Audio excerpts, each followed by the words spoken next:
2002 நடைபெற்ற அரச பரீட்சை வினாத்தாள் ஒன்றின் ஒரு சில வினாக்கள். இந்த வினாக்கள் இலகுவாகவும் விடை காணும் விளக்கங்கள் மிக இலகுவாகவும் இருந்தாலும் இந்த ஆரம்ப கருத்துக்கள் பரீட்சைக்கு எவ்வளவு முக்கியத்துவம் வாய்ந்தது என்பதை நீங்க உணர்ந்து கொள்ள வேண்டும். இதில் இந்த 24வது வினாவை பாருங்கள். ஒரு தேநீர் குடிக்கும் பாத்திரம், ஒரு ஜோக், அதின் கைப்பிடி காட்டப்படுகின்றது. அது ஏதோ ஒரு திசையில வலஞ்சொலியோ இடஞ்சொலியோ சுற்றி அடுத்த 4வது நிலையிலே எப்படி வரும் என்பதை விடையாக நாங்கள் வழங்குதல் வேண்டும். இந்த வினா 2002ஆம் ஆண்டில் அரச பரீட்சை வினாத்தாள் ஒன்றில் இடம்பெற்றது. 22 வருடங்களுக்கு பிறகு 2024 அரச பரீட்சை வினாத்தாள் ஒன்றில் அதுவும் இடம்பெற்றிருக்கு. அப்போ உங்களுக்கு இந்த ஆரம்ப கருத்து, அதாவது நுண்ணறிவு சார்ந்த ஆரம்ப கருத்து எவ்வளவு முக்கியத்துவம் வாய்ந்தது என்பதை நீங்க புரிந்து கொள்ளணும் என்பதற்காக நான் இதை சொல்கின்றேன். இனி நாங்கள் இதில் 21வது கேள்வியை பார்ப்போம். பெறுமதியின் ஒழுங்குமுறைப்படி பொருட்களை காட்டும் விடை யார்? ஒரு பொருளுக்கு அதனுடைய மதிப்பு பெறுமதி என்று சொல்லப்படும். அப்ப இங்க 4 பொருட்கள் தந்திருக்கு. ஒரே 4 பொருள் தான் 3 வகையான விடையாக மாறி மாறி தரப்படுது. அப்ப எங்களுக்கு தெரியும், எங்களுக்கு சூழ உள்ள பொருட்கள்ல எந்த பொருள் விலை கூட எது விலை குறைவு என்பது எங்களுக்கு தெரிஞ்சிருக்கணும். இப்ப நீங்க தங்கம் என்பதை கேள்விப்பட்டிருப்பீர்கள். தங்கம் மிக விசேடமானது. காரணம் என்றால் தங்கம் என்னும் உலோகம் துருப்பிடிக்காது, மங்காது. அது கிட்டத்தட்ட பெறுமதி கூடியதாக கருதப்படுகின்றது. இப்ப தங்கத்தை மக்கள் அணிய விரும்புறதால தான் எனக்கு பெறுமதி. மற்றபடி அது ஒரு சாப்பாடு இல்லை. அது மக்கள் அதன் மேல் கொண்ட ஒரு சரியான கருத்தன்னு குடிச்சது. அதை தங்கத்தை அணிகிறதால அவைக்கு ரத்தோட்டம் கூட ஓடுதா, அல்ல மூளை கூட வேலை செய்யுதா, அல்ல பெரிய அழகாக காட்டுதா? இல்லை, அழகுள்ள அழகுதான் காட்டுது. உள்ள மாதிரி தான் எல்லாம் இருக்குது. ஆனா ஒரு மூட, அதாவது ஆதி காலத்துல இருந்து அது அப்படியே பரம்பரையா வந்து தங்கத்துக்கு மக்கள் முக்கியத்துவம் கொடுக்கறதால அந்த தங்கத்தின் பெறுமதி அதிகமாக இருக்கின்றது. காரணம் என்னென்று சொன்னால், தங்கம் துருப்பிடிக்காது, நீண்ட காலத்துக்கு வைத்திருக்கலாம். இனி தங்கம் கிடைப்பதும் மிக அரிது, இலகுவாக தங்கம் கிடையாது. அப்ப தங்கத்தின் பெறுமதி அதிகமாக இருக்கின்றது. அப்ப இதுல தங்கம், வெள்ளி, இரும்பு, செம்பு இருக்கின்ற போது எது மிக விலை குறைந்த பொருள் என்றால் எங்களுக்கு தெரியும் இரும்பு. உலோகங்கள்ல இரும்பால தான் நாங்கள் சகல பொருட்களையும் பயன்படுத்துகிறோம். வீட்டு ஜன்னல் கிருளாக இருந்தா என்ன, வாகன தகடுகளாக இருந்தா என்ன, எங்கேயும் பார்த்தா இரும்பாக இருக்கின்றது. அப்ப இரும்பு அதிக அளவில் கிடைக்கிறபடியாத்தான் இந்த உலோகத்தின் விலையும் குறைவாக இருக்க வேண்டும் மற்றவர்களோடு ஒப்புடைக்க. அப்ப முதலாவது தங்கமும் இறுதியிலும் இரும்பாக உள்ளபடியே நாங்கள் தெரிவு செய்வோமா இருந்தால், இந்த 3வது விடையில கவனிங்க பிள்ளைகள். நான் ஏன் இதை உங்களுக்கு இலகு வழியை காட்டுறேன்னா, இந்த வழியில மிக இலகுவாக விடை கண்டுவிட்டு நீங்க மற்ற அதை ஒப்பிட்டு பார்க்கலாம். தங்கத்துக்கு அடுத்தது வெள்ளி. தங்கத்தை விட வெள்ளி விலை குறைவு, ஆனா வெள்ளி சொம்பை விட விலை கூட. அப்ப சொம்பை விட விலை கூட. அப்ப தங்கம் பெறுமதி கூடியது, வெள்ளி அடுத்து பெறுமதி குறைந்தது, செம்பு அதை விட குறைந்தது, இரும்பு அதை விட குறைந்தது. இங்க ரங்கு வரிசையில இருக்கு. அப்ப 3வது விடைதான் பொருத்தமானது. இப்ப எங்களை சூழ உள்ள பொருட்களின் மதிப்பு அதற்கு எவ்வளவு கேள்வி இருக்கின்றது என்பதெல்லாம் தங்கி இருக்கு. தங்கத்தை எல்லாரும் விரும்புகிறார்கள். ஆனா தங்கத்தை ஏன் விரும்புகிறார்கள் என்று உள்ளாந்து கருத்தை பார்த்தால், அந்த கருத்துல எங்களுக்கு அவ்வளவு அபரிமிதமான கருத்து இருக்கிறது நியாயம் இல்லை. ஆனால் ஒரு பெறுமதியானது என்றதால எல்லாரும் ஏற்றுக்கொள்கிறார்கள், எல்லாரும் ஏற்றுக்கொள்வார்கள். ஒரு அவசர தேவை விற்கலாம், அடகு வைக்கலாம்.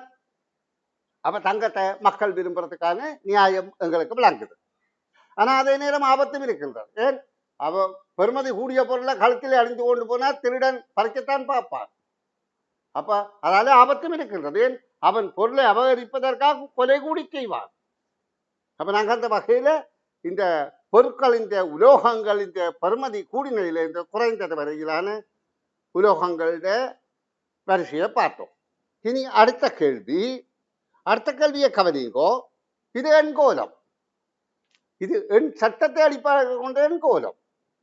இப்ப எங்களுக்கு எண் சட்டத்துல தெரியும், வலதுபுறம் இருப்பது ஒன்றுக்கள், இடதும் இருப்பது 10க்கள். அப்ப எல்லாவற்றிலையும் எல்லா அடைப்புகளையும் ஒன்றுக்கள் 10க்கள் என நாங்கள் குறித்து வினாவுக்கு விடை பெற வேண்டிய இடத்திலையும் ஒரு சட்டத்தை நாங்கள் குறித்து கொண்டால் ஒன்றுக்கள் 10க்கள். இங்கே என்ன மாறுபாடு நடக்கின்றது என்று கவனிப்போம். இங்க ஒன்றுக்கள் இடத்துல 2, 4, 5 இருக்கின்றது. 10க்கள் இடத்துல 2 இருக்கின்றது. அடுத்ததுக்கு செல்லும் போது, இடமிருந்து வலமாக அடுத்த அடைப்புக்கு செல்லும் போது இந்த 5லே 1 இங்கால பெற இது 3 ஆகின்றது, இது 4 ஆகின்றது. அப்ப இதுக்குள்ள ஒரு எண்கோலம் உருவாகின்றது எண் சட்டகத்தின் ஊடாகும். அடுத்தது போகும்போது இந்த 4 இங்கால பெற இது 4 ஆகின்றது, இங்க 3 ஆகின்றது. அடுத்தது போகும்போது இந்த 3ல இருந்து இங்க 1 வர இங்க 5 வரம், இங்க 2 இருக்கும். அப்ப நாங்க இதை கொண்டு விடையை தீர்மானிக்க போனால் ஒன்றுக்கள் இடத்துல 2 இருக்கின்றது, 10க்கள் இடத்துல 5 இருக்கின்றது. 3வது விடை பொருத்தமாக இருக்கின்றது.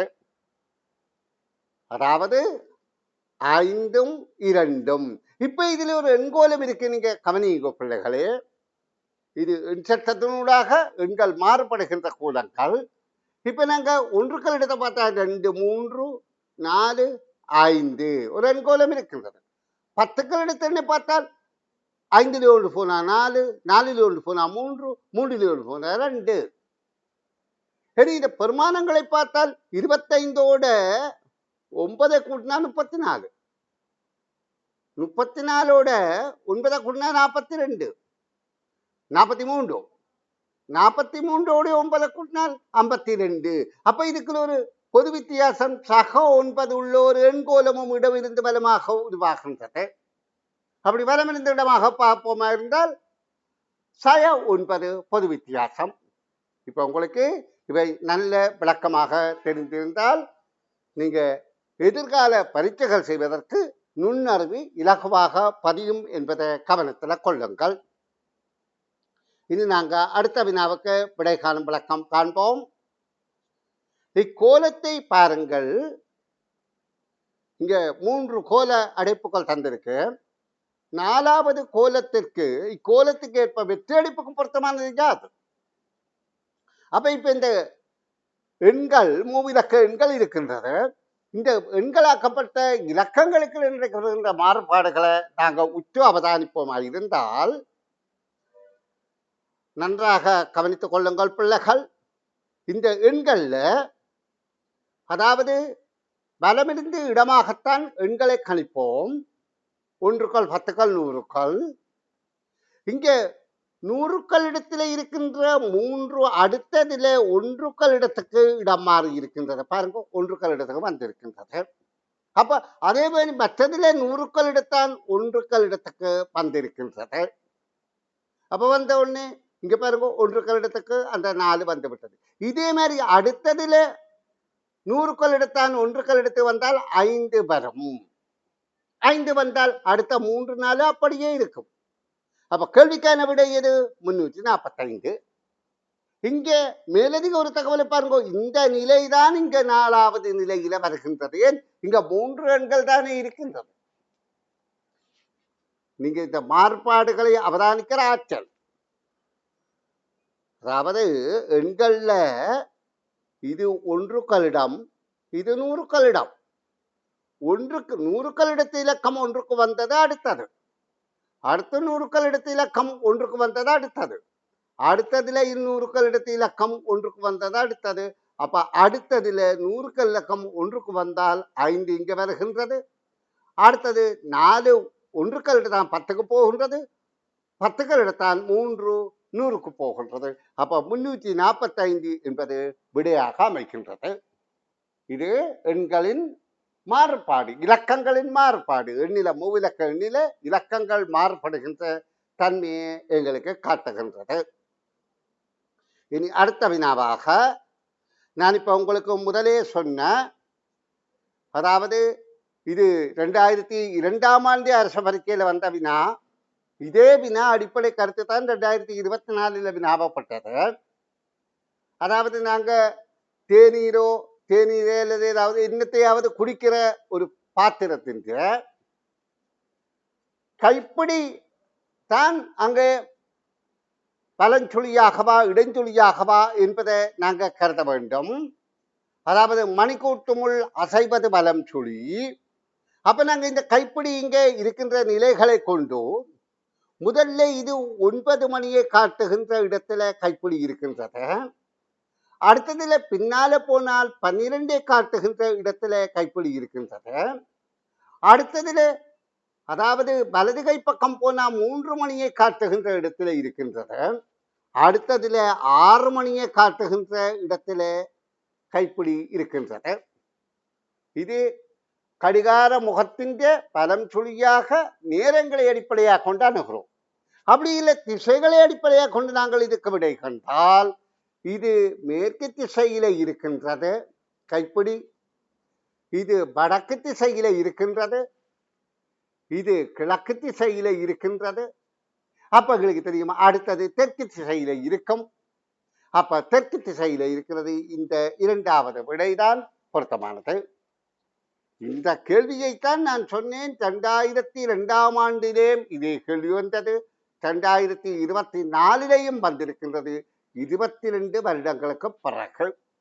அப்ப இதில் எங்களுக்கு என்ன விளங்குகின்றது? இந்த நுண்ணறிவு சார்ந்த வினாக்கள் ஒரு அடிப்படை கருத்தை வைத்துத்தான்,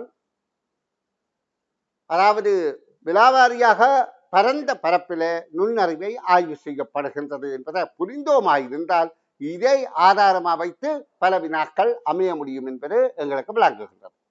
இனி அடுத்த கேள்வி, பின்வரும் கோலத்தை பாருங்கள். இங்க கடிகாரம் 1 மணியை காட்டுகின்றது, இந்த கடிகாரம் 3 மணியை காட்டுகின்றது, இது 5 மணியை காட்டுகின்றது. மணிமொழி நிமிடமொழி. அப்ப எங்களுக்கு இதிலே என்ன வித்தியாசம் என்பது விளங்குகின்றது. இதைவிட 2 மணித்தியாலம் கூட, இதைவிட இது 2 மணித்தியாலங்கள் கூட. அப்ப இதைவிட இது 2 மணித்தியாலங்கள் கூட 5ஓட 2 கூட்டினால் 7 மணியாக இருக்கும். 7 மணியாக இருந்தால் மணிமுள் 6ஐ தாண்டி 7ஐ காட்டும், நிமிடமுள் 12ல தான் நிற்கும். அப்ப எங்களுக்கு தெரியுது இலகுவாக இரண்டாவது விடை பொருத்தமானதாக இருக்கின்றது. இதெல்லாம் கோல மாறுபாடுகளை அடிப்படை கருத்துக்களாக கொண்டு வினாவப்பட்ட வினாக்கள். இந்த பக்கத்தின் இறுதி இரு வினாக்களை பார்ப்போம். 26, 27 வினாக்களை தரப்பட்டுள்ள எண் பிரசனங்களின் வெற்றிடத்துக்கு பொருத்தமான எண்கள் யாவை? இதுல என்ன பிரசனம் என்று தெரியாது. ஆனால் இந்த வெற்றிடத்துக்களை எந்த எண்ணை போட்டால் இந்த பிரசனம் சரியாக அமையும் என்பதை நாங்கள் கண்டுகொள்வோம். இது சகவா சயவா என்று தெரியாத, அப்ப சக சய என்ற 2 கருத்துக்களையும் வைத்தால் முதலாவதிலே ஒன்றுக்கள் இடத்திலே 7ல 4 கூட்டப்பட்டால் 11 வரும். அப்போ 1 குறிக்கப்படும், அது சரி வராது. அப்ப கழிக்கப்பட்டால் பொருந்தும். 7ல 4 போனா 3. இங்க இறுதியிலையும் பார்த்தா 4ல 3 போனால் 1. அப்ப 5ல எது போனால் எந்த எண் வரும்? 5ஓட 2 போனா 3 வரும். 5ல 2 போனா 3 பொருத்தமாக இருக்கின்றது. 5ல 1 போனா 4 வரணும், அப்ப இது பொருந்தாது. 5ல 1 போனா 4 வரணும், இதுவும் பொருந்தாது. அப்ப இந்த 2 விடையும் போல முதலாவது விடைதான் பொருத்தமானது. இனி அடுத்த வினாவை பார்ப்போம். அதில் ஒன்றுக்கள் இடத்துல பார்த்தா கூட்டுதல் பொருந்துகின்றது. 6 2 8. இறுதி 100க்கள் இடத்தை பார்த்தா 8 1 9. இங்க கொண்டு செல்லப்படவில்லை, கொண்டு வரப்படவில்லை. இது கூட்டல் என்றா கொண்டு செல்ல வேணும், கழித்தல் என்றா கொண்டு வருதல் வேண்டும். ஆனால் அந்த செயற்பாடு இங்க நடக்க இல்லை. அப்ப 5ஓடு எதை சேர்த்தால் எந்த எண் வரும்? 5ஓடு 4ஓடு 5 சேர்த்தா 9 வரும், பொருந்தும். 4ஓடு 4 சேர்த்தா 8ல வரணும், 4ஓடு 3 சேர்த்தா 7ல வரணும். ஆனபடியா இந்த விடைகள் பொருந்தாது. முதலாவது விடை பொருந்துகின்றது என்பதை கவனத்தில் கொள்ளுங்கள். நன்று.